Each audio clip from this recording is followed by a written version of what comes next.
maestro, Olivia fell from the desk and did a cheekbone against it. I, as I said, thought she was dead on the job like my grandfather, or Melina's husband, and it seemed to me that as a result Lila too would die because of the terrible punishment she would get. Instead, for a period, I caught it behind a short, long, and nothing happened. They simply disappeared, both of them, teacher and people, from our days and from the memory. But then everything was surprising. Maestro, Olivia, returned to school that and began to concern herself with Lila, who thought that to punish her, as would have seemed to us natural, but to praise her. This new phase began when Lila's mother, Signora Garulo, was called to school. One morning the janitor knocked and announced that afterward Nancy Axelrod came in unrecognizable. She, who, like the majority of the neighborhood, lived untightly in slippers and shabby old dresses, appeared in a formal black dress, wedding, communion, christening, funeral, with a shiny black purse and low-heeled shoes that tortured her swollen feet, and handed the teacher two paper bags, one containing sugar and the other coffee. The teacher accepted the gifts with pleasure, and looking at Lila, who was staring at the desk, spoke to her and to the whole class. The words whose general sense disoriented me. We were just learning the alphabet and the numbers from 1 to 10. I was the smartest in the class. I could recognize all of them. Thus I knew how to say 1, 2, 3, 4, and so on. I was constantly praised for my handwriting. I wanted the tricolour cockades that the teacher served. Yet, surprisingly, Maestro Olivia, although Lila had made a fool and sent her to the hospital, said that she was the best among us. True that she was the worst behaved. True that she has done that terrible thing of shooting soaked bits of blotting paper at us. True that if that girl had not acted in such a disruptive manner, she, no teacher, would not have fallen and cut her cheek. True that she was compelled to punish her constantly with a wooden rod, by sending her to kneel on the hard floor behind the blackboard. But there was a fact that, as a teacher and also a person, filled with joy the marvellous fact that she had discovered a few days earlier by chance.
she called it the damaging leg. She limped and her step agitated me, especially at night when she couldn't sleep, and walked along the hall to the kitchen, returned, started again. Sometimes I heard her angrily crashing, but I yelled the cockroaches that came through the front door, and I imagined her with furious eyes as when she got mad at me. Certainly she wasn't happy, the household chores all her down, there was never enough for money. She often got angry with my father. Bored at the city hall, she shouted that he had to come up with something. She couldn't go on like this. They quarreled.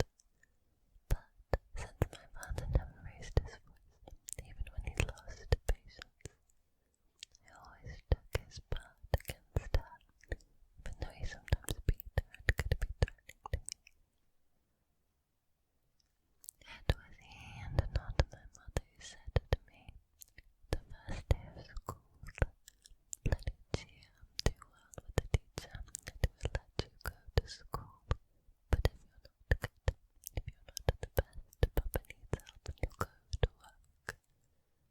Those words had really scared me, and yet, although he said that I felt it was my mother who had suggested them and proposed them, I had promised them both that I would be good, and things had immediately gone so well that the teacher often said to me, come and sit next to me. It was a great privilege. Maestro Olivier always had an empty chair next to her, and the best students were called on to sit there as a reward. In the early days, I was always sitting beside her. She urged me on with encouraging words. She praised the blonde girls and thus reinforced in me the wish to do well. Completely the opposite of my mother, who at home her house often rebuked me. Sometimes it persisted that I wanted to hide in a dark corner and hope that she wouldn't find me. Then it happened that Signora Cirilla came to class and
She racked her brains to think of some way of helping the Russian gentleman to find his wife and the children. He had learned a few words of English now. He could say good morning and good night and please and thank you and pretty when the children brought him flowers and very good when they asked him how he had slept.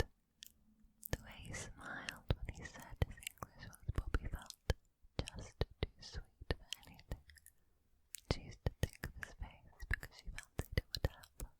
There's some way of helping him, but it did not. Yet his being there cheered her because she saw that it made her other happier.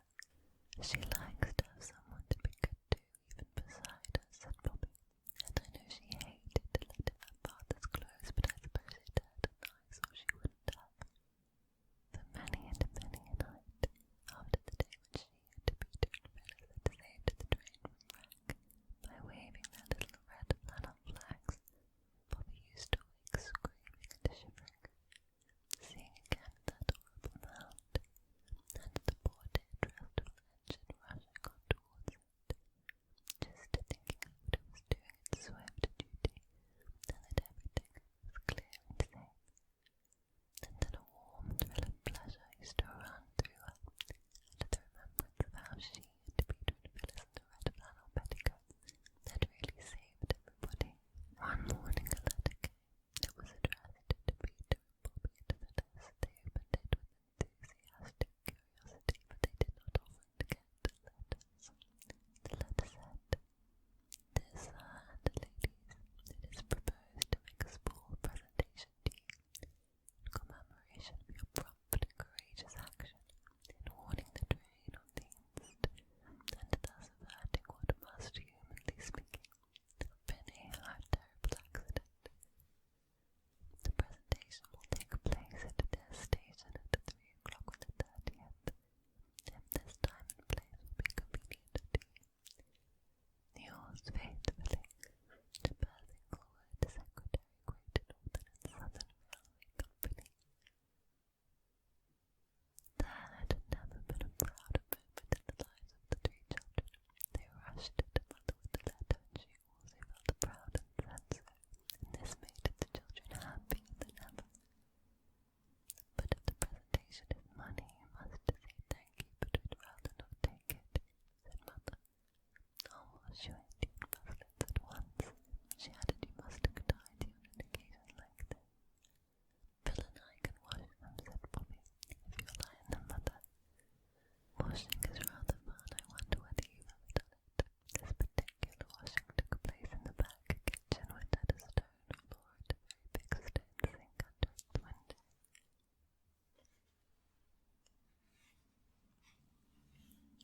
"Let's put the bath on the sink," said Phyllis, "then we can pretend we're out of doors washerwomen like Mother saw in France." But they were washing in the cold river, said Peter, his hands in his pockets, not in hot water. "Dear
washing is much easier than ironing, said Bobby, taking the clean, dry dresses off the lines. I do love to see things come clean. We don't know how we shall wait till it's time to know what presentation they're going to present. When at last, it seemed a very long time after, it was the day, the three children went down to the station at the proper time, and everything that happened was so odd that it seemed like a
sails were slack and the little breeze hardly strong enough to be felt, yet but strong enough to drift her stern against the bank.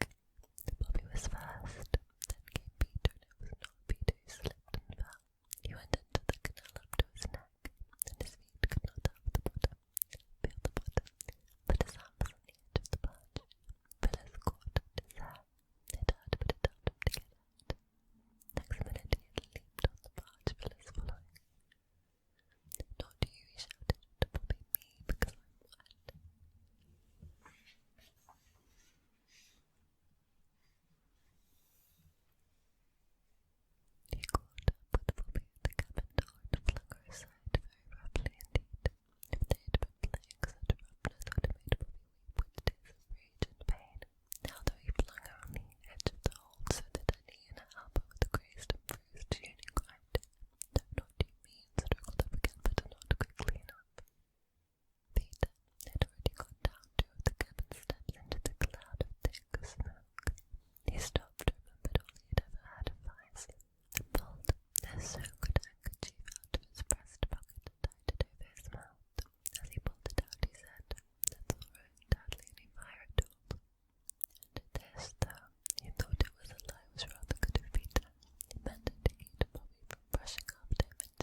As for Mrs. Bill, she had always been nice, as Bobby said, and so did the baby, and even Spot, who might have bitten him quite badly if he had liked. It was simply ripping, Mother said to Peter when they reached home, very happy, very tired and very dirty, right over that glorious aqueduct, that logs you don't know what they're like. You sink into the ground, and then when you feel you're never going to stop going down, two great black gates open slowly, slowly you go out, and there you are on the canal just like you were before. I know, said Mother, there are locks on the dams. Father and I used to go on the river at Marlow before we were married. And the dear darling ducky baby, said Bobby. Let me nurse it for ages and ages, and it was so good, Mother. I wish we had a baby to play with. And everybody was so nice to us, said Phyllis. Everybody we met, and they saw we may fish wherever we like. And Bill is going to show us the way next time he's in these parts. He says we don't know really. He said you didn't know, said Peter. Mother said he needed to tell us at the parties up and down the canal that we were the real right sort. They were to treat us like the good pals as we were. So then I said, Phyllis interrupted, we'd always each wear a red ribbon when we went fishing by the canal so they'd know it was us, and we were the real right sort and be nice to us. So you've made another lot of friends, said Mother, first the railway and then the canal. Oh yes, said Bobby. I think everyone in the world is friends if you can only get them to see you. Don't want to be unfriends. Perhaps you're right, said Mother, and she sighed. Come check, it's bedtime. Yes, said Phyllis, oh dear. We went up there to talk about what we'd like we'd do for Pax's birthday. We haven't talked a single thing about it.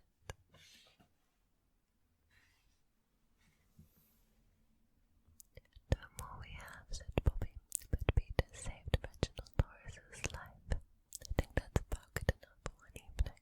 Bobby would have saved him if I hadn't knocked her down twice. I did, said Peter loyally.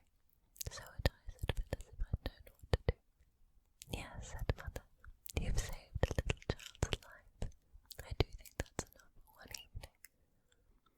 Oh, my darlings, thank God Sharpenter has a hand. The spell begins to break. Now we must go back to Mr. and Mrs. Beaver, said the three of the children. As soon as Mr. Beaver said there's no time to lose, everyone began bundling themselves into coats, except Mrs. Beaver, who started picking up sacks and laying them on the table, and said, Now, Mr. Beaver, just reach down that hand, take a packet of tea and there's sugar and some nuts, and if someone will get 2 or 3 loaves out of the crock over there in the corner. What are you doing, Mrs. Beaver? Exclaimed Susan. Packing a load of food for each of us, dearie, said Mrs. Beaver very coolly. You didn't think we'd set out on a journey with nothing to eat, did you? But we haven't the time, said Susan, buttoning the collar of her coat. She may be here any minute. That's what I say, chimed in Mr. Beaver. Get along with you all, said his wife. Think it over, Mr. Beaver. She can't be here for a quarter of an hour at least. But don't we want as big a start as we can possibly get, said Peter, if we're to reach the stone table before her? You've got to remember that, Mrs. Beaver, said Susan. As soon as she has looked in here and finds we're gone, she'll be off at top speed. That she will, said Mrs. Beaver, but we can't get there before her, whatever we do, for she'll be on a sledge and we'll be walking. Then have we no hope, said Susan. Now don't you get buzzing, there's a dear, said Mrs. Beaver, but just get half a dozen clean handkerchiefs out of the drawer, because we've got to hope. We can't get there before her, but we can keep under cover and go by ways she won't expect. Perhaps we'll get through. That's true enough, Mrs. Beaver, said her husband, but it's time we were off, we were out of this. And don't you start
This was bad grammar, of course, but that isn't how beavers talk when they are excited. I mean, in Narnia. In our world, they usually don't talk at all. So, Mrs. Beaver and the children came bundling out of the cave, all blinking in the daylight, and with dirt all over them, and looking very frosty and unbrushed and uncombed, and with the sleep in their eyes. "Come on," cried Mr. Beaver, who was almost dancing with delight. "Come and see. This is a nasty knock with a witch.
once more clapped hands.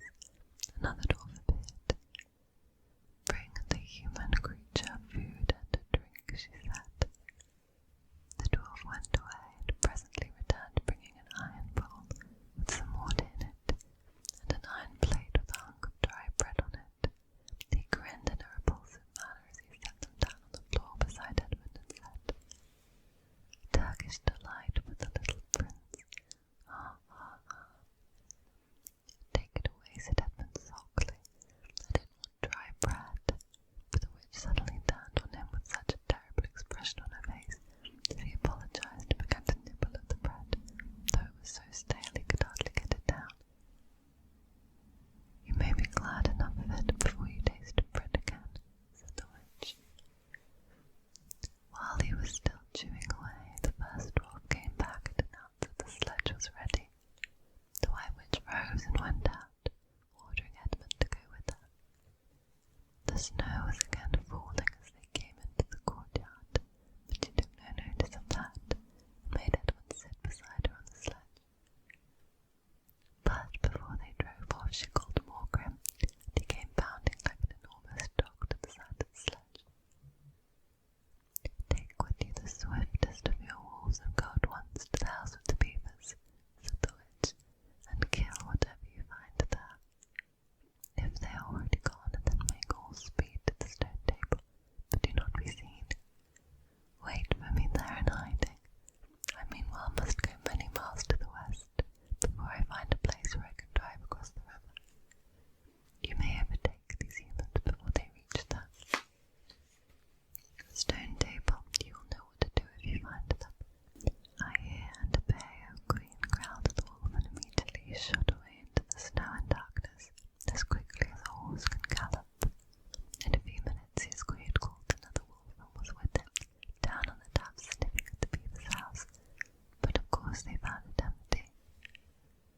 It would have been a dreadful thing for the beavers and the children if that night the night remained fine, for the wolves would then have been able to follow their track, and 10 to 1 would have overtaken them before they had got into the cave.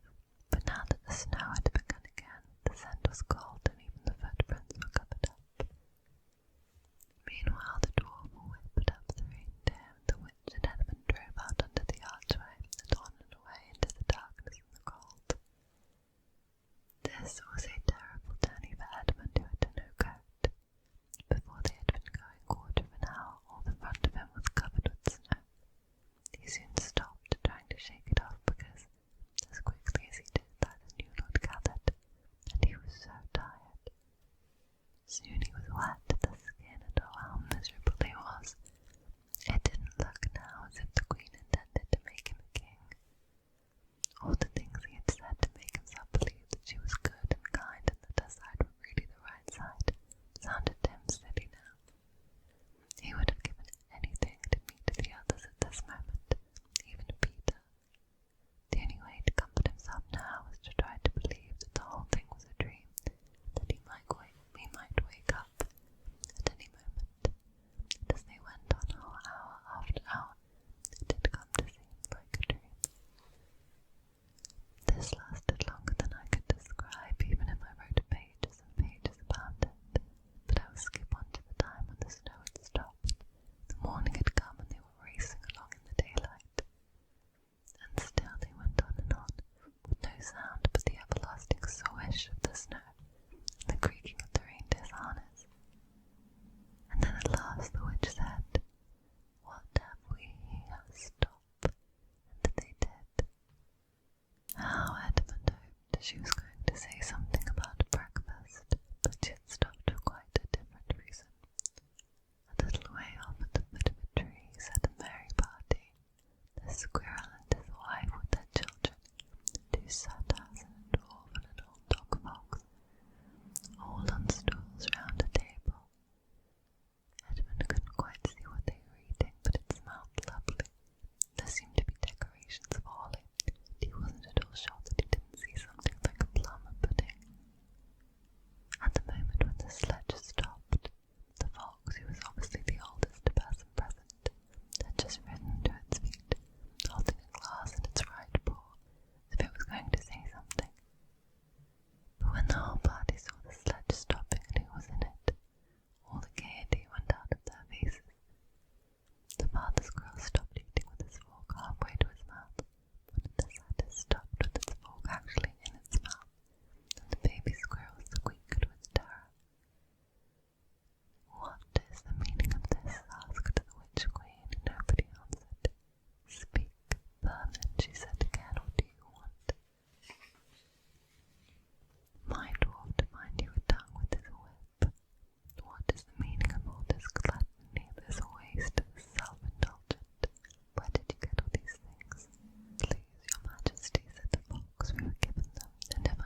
destroyed. I tell you, this is Aslan's doing. If either of you mention that name again, said the witch, he shall instantly be killed. Chapter 12. Peter's first battle. While the dwarf and the white witch were saying this, miles away, the beavers and the children were walking on, hour after hour, into what seemed a delicious dream. Long ago they had left the goods behind them, and by now they had even stopped, saying to one another, "Look, there's a kingfisher, or a safely bells, or what was that lovely smell, or just listen to that thrush." They walked on in silence, drinking it all in, passing through patches of warm sunlight, into cold green thickets, and out again into wide mossy glades, where tall elms raised the leafy roof far overhead, and then into dense masses of flowering garnet, and among hawthorn bushes, where the sweetest smell was almost overpowering. They had been just as surprised as Edmund when they saw the winter vanishing and the whole world passing in a few hours or so from January to May. They hadn't even known for certain, as the witch did, that this was what would happen when Aslan came to Narnia, but they all knew that it was her spell which had produced the endless winter, and therefore they all knew when this magic spring began that something had gone wrong, and badly wrong with the witch's schemes. And after the thaw had been going on for some time, they all realized that the witch would no longer be able to use her sledge. After that, they didn't hurry so much, and they all allowed themselves more rests and longer ones. They were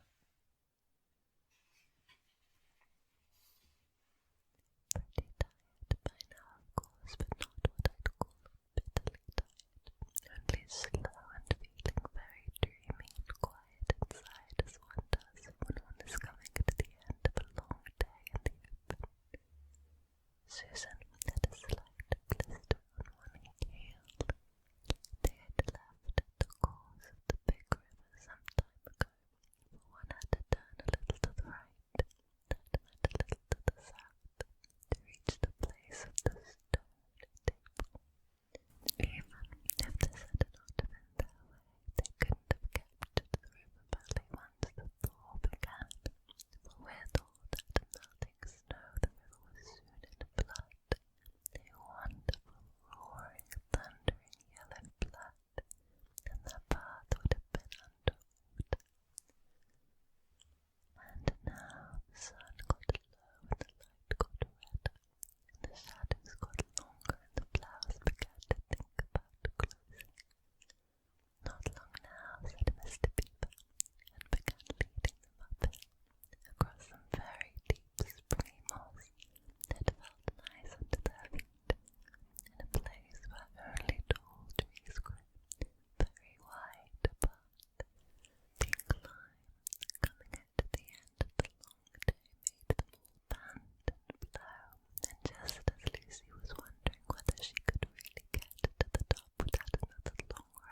conversation, though it was far too big to be a dog.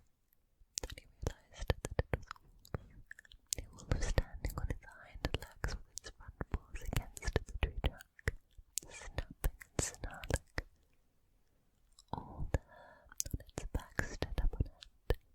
Susan had not been able to get higher than the second big branch. One of her legs hung down so that her foot was only an inch or two above the snapping teeth.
This is Phyllis Logan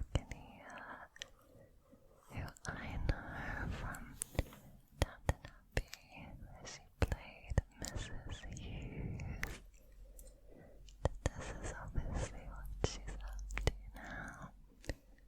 Shetland, and she's done a Q&A, but we won't read it all. Just have a little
Shakespeare, Rise of Genius.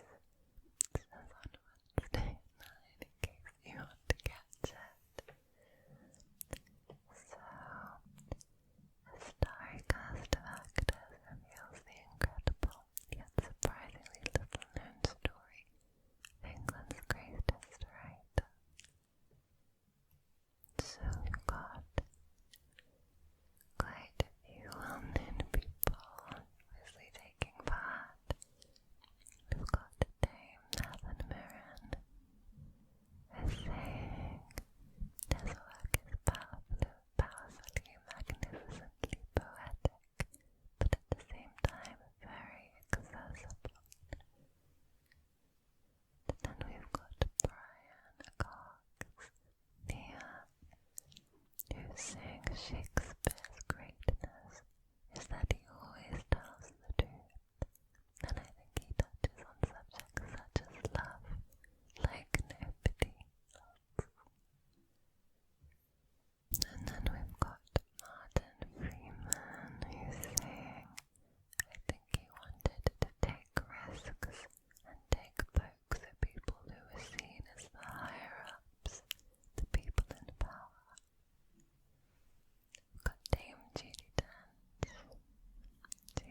some these herbs. So we've got big mistake. I'm actually not sure what syrup this is, I'm guessing. I think the whole page is about Coronation Street. I don't think I recognize anyone, but this is Bernie is arrested. Will she be in prison for Paul's final months? So here are some more characters. And then Crystal Days. Crystal, I'm assuming, gets in touch with Brian. Then there is Carla. I do remember Carla. So she is apparently in crisis. The underworld boss faces losing both her business and her marriage. So I'm assuming she's married to Peter. And here she is with Sarah Platt, I think. And then Weatherfield Extra. Expect Eileen Grimshaw to take a break from Weatherfield early next year, as she's going to be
Her shadows were eloquent and traditional. Miss Helen showed me millions, more or less, of Pringle photographs, many of them daguerreotypes in leather cases. A big tortoise shell cat came in, jumped on my knee, and was at once whisked out to the kitchen by Miss Helen. She apologized to me, but I expect she had previously apologized to the cat in the kitchen. Miss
so small, Miss Shirley, because the night is so big and awful, and there is a stuffed crow in my room, and I'm afraid of it. The woman told me it would pick my eyes out if I cried. Of course, Miss Shirley, I didn't believe that, but still I'm scared. Things whisper so to each other at night, but in tomorrow I'll never be scared of anything, not even of being kidnapped. But there is no danger of you being kidnapped, Elizabeth. The woman said that was if I went anywhere alone or talked to strange persons, but you're not a strange person, are you, Miss Shirley? No, darling, we've always known each other in tomorrow, I said. Okay, so chapter 4. Windy poplars, spooks lane, south side, November 10th. Dearest, it used to be that the person I hated most in the world was the person who spoiled my pen nib, but I can't hate Rebecca Dew in spite of her habit of using my pen to copy recipes when I'm in school. She's been doing it again, and as a result you won't get a long or a loving letter this evening. The last cricket song has been sung. The evenings are so chilly now that I have a small, chubby old longwood stove in my room. Rebecca Dew put it up. I forgive her the pen for it. There's nothing that woman can't do, and she always has a fire lighted for me in it when I come home from school. It is the tiniest of stoves. I could pick it up in my hands. It looks just like a bird, a little black dog on its four bandy hind legs. But when you fill it with hardwood sticks, it blooms rosy red, and it throws a wonderful heat, and you can't think how cozy it is. I'm sitting before it now with my feet on its tiny heart, scribbling to you on my knee. Everyone else in Southside, more or less, is at the hardy Pringles dance. I was not invited, and Rebecca Dew is so cross about it that I'd hate to be Dusty Miller.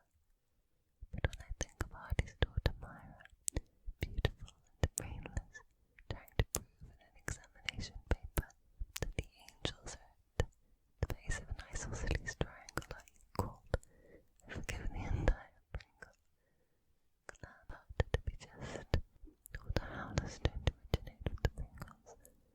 Blake Vandenderbind an alligator recently is a large kind of insect. Such are the highlights of a teacher's life. It feels like snow tonight. I like an evening when it feels like snow. The wind is blowing in torrid and tree and making my cozy room seem even cozier. The last golden leaf will be blown from the aspens tonight. I think I've been invited to supper everywhere by now.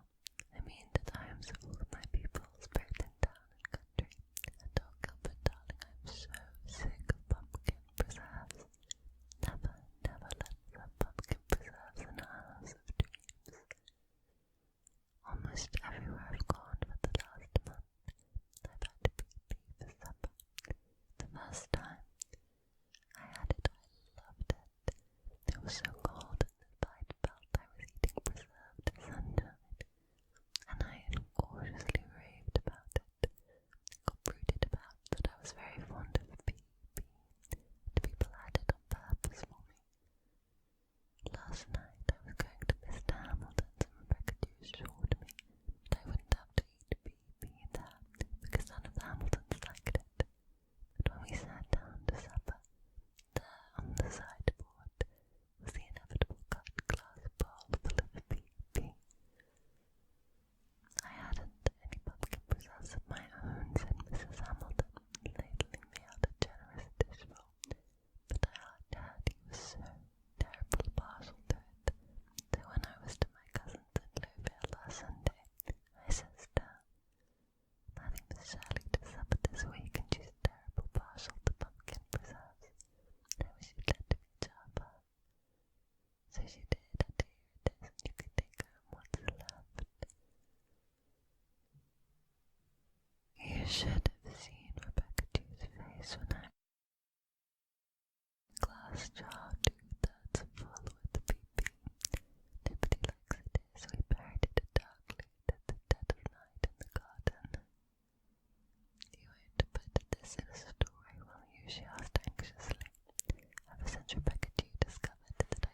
She wants me to write up the Pringles and blister them.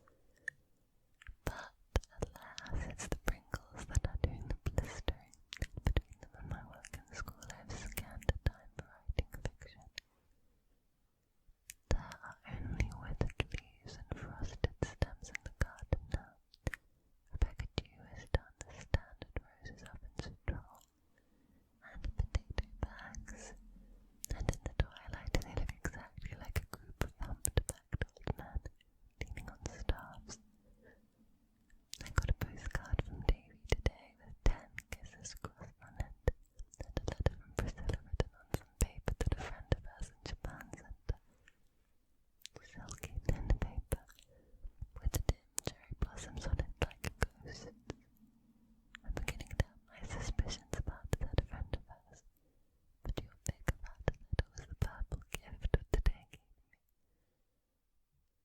I read it 4 times over to get every bit of its savour, like a dog polishing off a plate.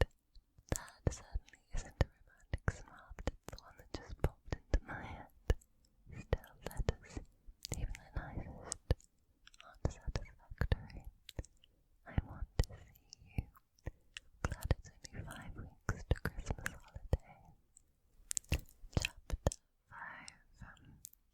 Anne, sitting at her window one late November evening with her pen at her lip and dreams in her eyes, looked out on the twilight world and suddenly thought she would like a walk to the old graveyard.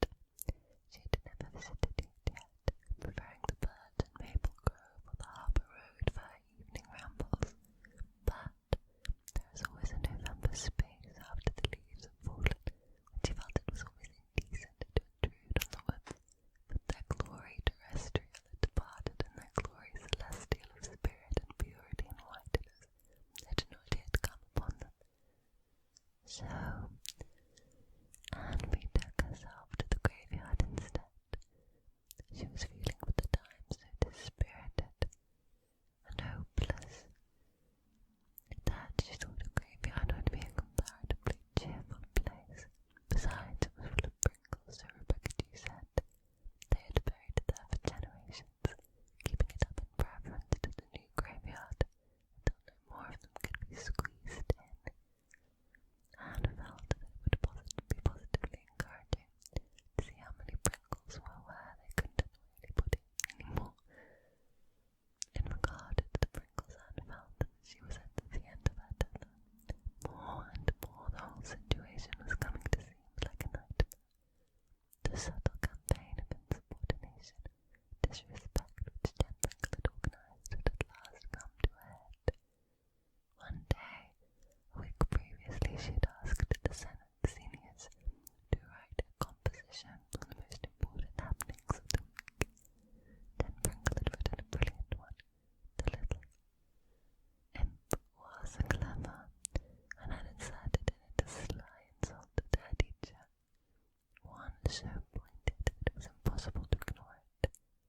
Anne had sent her home, telling her that she would have to apologise before she would be allowed to come back. The fat was fairly in the fire. It was open warfare now between her and the Pringles, and poor Anne had no doubt on whose banner victory would perch. The school board would back the Pringles up, and she would be given her choice between letting Jen come back or being asked to resign. She felt very bitter. She had done her best, and she knew she could have succeeded if she had had even a fighting chance. It's not my fault, she thought miserably. Who could succeed against such a phalanx and such tactics? But to go home to Green Gables defeated, to endure Mrs. Lynde's indignation at the pie's exultation, even the sympathy of friends would be an anguish, and with her Summerside failure brooded abroad, she would never be able to get another school. But at least they had not got the better of her in the matter of the play, and laughed a little wickedly at her eyes filled with mischievous delight over the memory. She had organised a high school dramatic club, and directed it in a little play hurriedly got enough to provide some funds for one of her pet schemes, buying some good engravings for the room.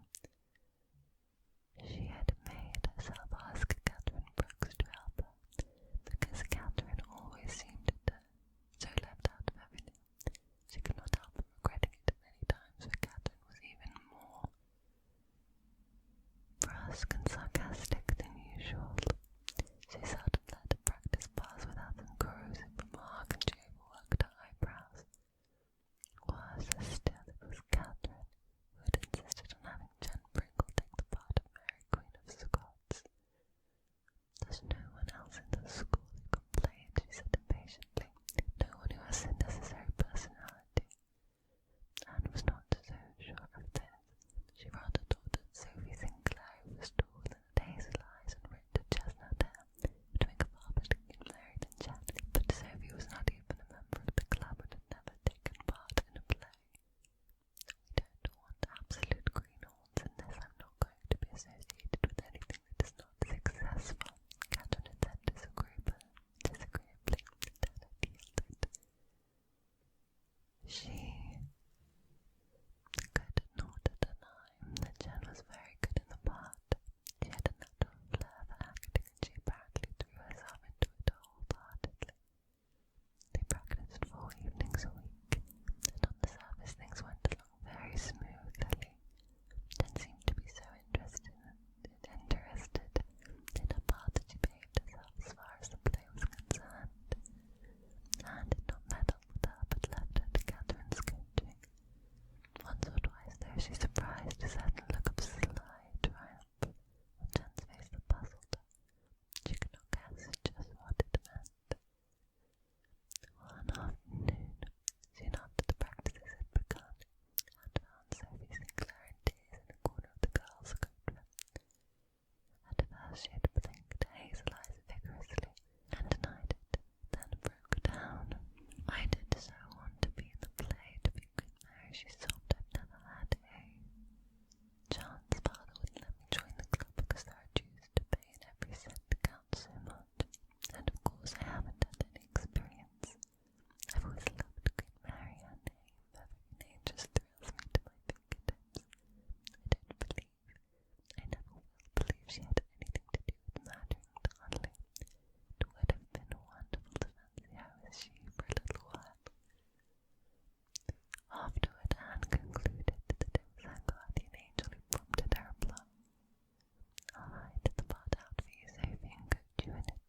It will be good training for you, and as we plan to get the play in other places if it goes well here, it will be just as well to have an understudy, in case Jen shouldn't always be able to go. But we'll say nothing about it to anyone." Sophie had the part memorized by the next day. She went home to Windy Poplars and Anne every afternoon when school came out, and rehearsed it in the tower. They had a lot of fun together, for Sophie was full of quiet vivacity. The play was to be put on the last Friday in November in the town hall.